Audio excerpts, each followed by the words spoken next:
আজ কিন্তু মুরগির 31 দিন বয়স। আর তোমাদের আজকে মুরগির গেট আপটাকে দেখাই, তো তোমরা দেখতে পাচ্ছ। আর এই মুরগিগুলো কিন্তু সগুনা কোম্পানি।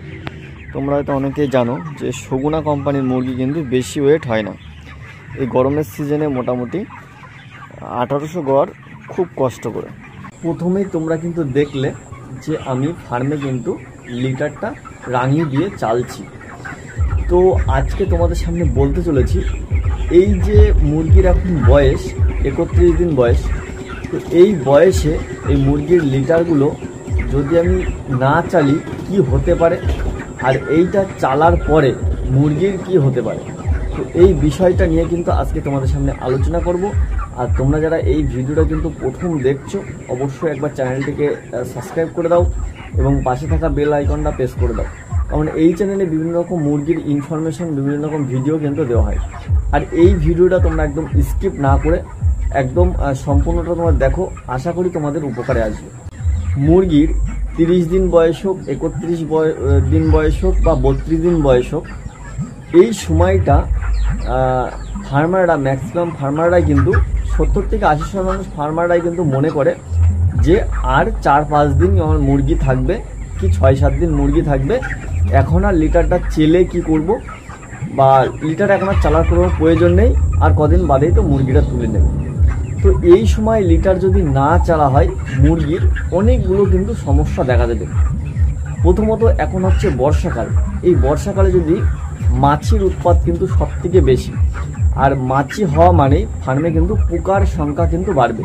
আর মুরগির লিটারে যতটা লিটার দলা বাঁধবে, মুরগির লিটারে যত দুর্গন্ধ বেরোবে লিটার দিয়ে, ততটা কিন্তু মাছির আগমন কিন্তু বাড়বে। আর এই মাছির আগমন বাড়া মানে মুরগি কিন্তু পোকার সংখ্যা একটু বাড়বে। সেক্ষেত্রে আপনার যদি 2000 মুরগি চাষ করেন, তাহলে সেক্ষেত্রে হয়তো কোনো ফার্মে 50টা, কোনো 60টা, কোনো 100টাও কিন্তু এই পোকা লেগে যেতে পারে। লিটার যদি দুর্গন্ধ থাকে এবং লিটার যদি বেশি দলা হয়ে থাকে, তাহলে কিন্তু লিটারের মধ্যে একটা গরম ভাব বেশি হয়। হঠাৎ করে যদি রোদ ওঠে বর্ষাকালে, তার মধ্যেও কিন্তু এখন রোদ হচ্ছে মাঝে মাঝে, আকাশের পরিস্থিতি কিন্তু বলা সবসময় সম্ভব না। যদি হঠাৎ করে রোদ হয়, তাহলে কিন্তু হিট স্ট্রোকের সম্ভাবনা কিন্তু একটু বেড়ে যাবে, হিট স্ট্রোকে মরতে পারে। এবং এছাড়াও কিন্তু মুরগির বডি ওয়েটের সমস্যা দেখা দেবে। যত ফার্মে দুর্গন্ধ কম হবে, বাতাস চলাচল করতে পারবে ভালো, সেক্ষেত্রেও মুরগি কিন্তু বডি ওয়েটটা কিন্তু ভালো দেবে। তো সেই ক্ষেত্রে যদি ফার্মে গ্যাস গন্ধ একটু বেশি হয় এবং এই লিটারটা যদি চালা না হয়, তাহলে হবে কি, মুরগি খাবার যে পরিমাণে খাবে সেই পরিমাণে কিন্তু মুরগির ওয়েট কিন্তু দেবে না। আমাদের যে এতদিন ধরে 30 দিন ধরে একটা পরিশ্রম করেছি, এই বাকি 5-7টা দিনে কিন্তু আমাদের কিন্তু রেজাল্টটা দাঁড়াবে।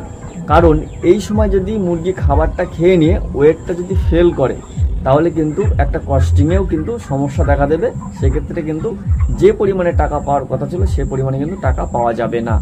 এছাড়াও আশেপাশে যদি কোনো বাড়ি থাকে, তাদের কাছ থেকে কিন্তু এই দুর্গন্ধের জন্য কিন্তু রিপোর্ট আসবে যে এটা নিয়ে একটা দুর্গন্ধ ছড়াচ্ছে পোলট্রি ফার্মের থেকে।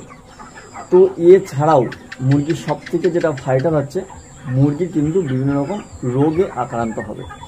মুরগির যদি হালকা কোনো সাউন্ড থাকে, মুরগির সেই সাউন্ডটা কিন্তু আরও প্রচুর পরিমাণে বাড়বে এবং এর যে লিটারের ভেতরে অ্যামোনিয়া গ্যাস তৈরি যাবে, সেখান থেকে কিন্তু মুরগির খাওয়া কমে যাবে, মুরগির সাউন্ডটা বাড়বে, ঘেরে ঘেরে আওয়াজ আসবে, কোনো ওষুধে কিন্তু সেই সময় আর কাজ করবে না।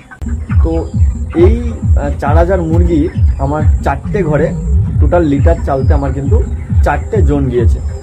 তো তোমরা যদি এই সামান্য কাজটুকু করতে পারো, আমি ধরে নিলাম 4টে জোনে আপনার 1 থেকে 1500 টাকা খরচা হলো, সেখান থেকে কিন্তু এটা কিন্তু করলে কত দিক থেকে লাভ হবে, আপনার যে একটা ভয় থাকবে না যে কোম্পানিতে টাকা লস হওয়ার, যে কম পরিমাণে টাকা পাওয়ার।